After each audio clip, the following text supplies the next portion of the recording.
The demeaning politics, my friend, is what will hurt you. If you are born with disability, it is not easy.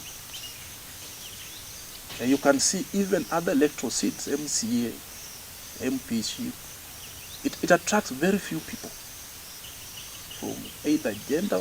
The women are already well protected. If they can't run for these other seats, they can go and run for women rep.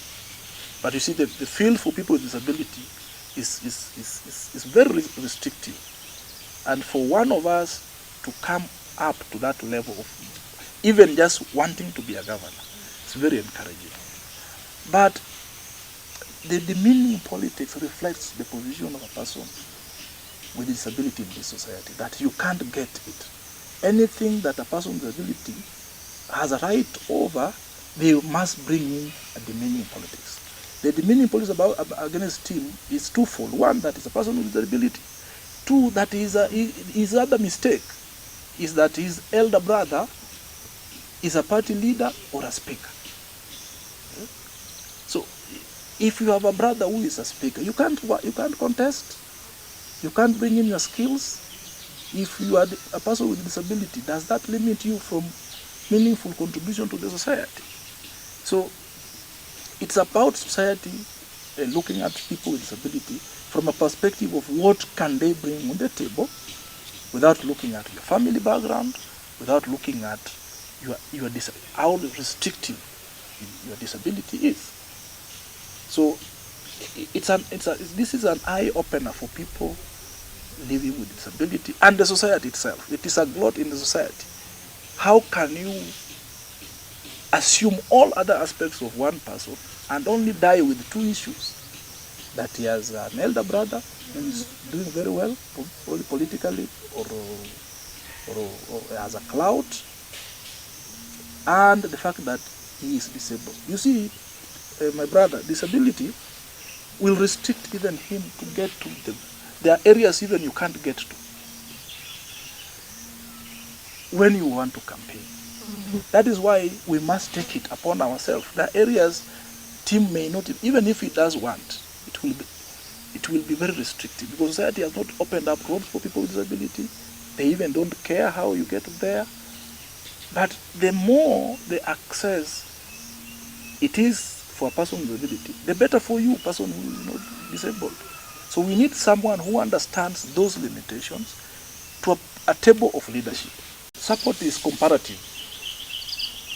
It's a question of measuring what is in the field against what is bringing. If you look at the other candidates, at least the ones we know, I think Tim stands way above them. One, we have a former governor,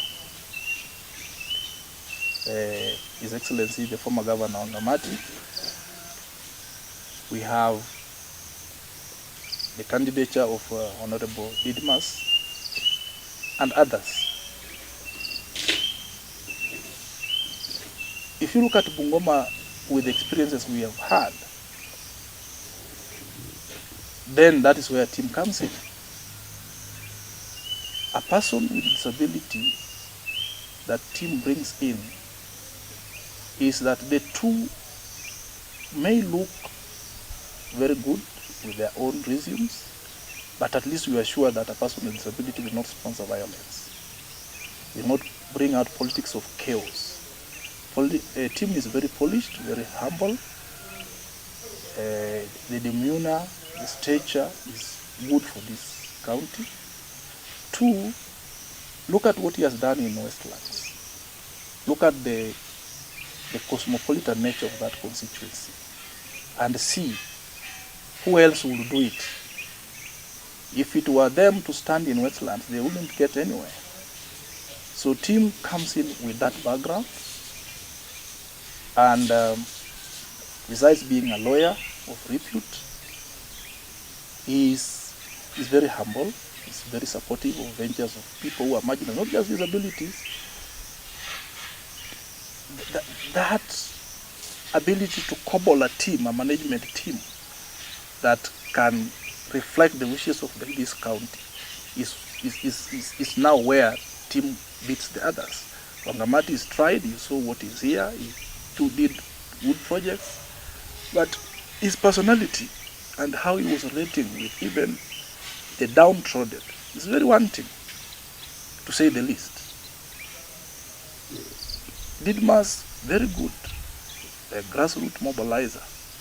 But is that all we want? Is that all we want for Bungoma?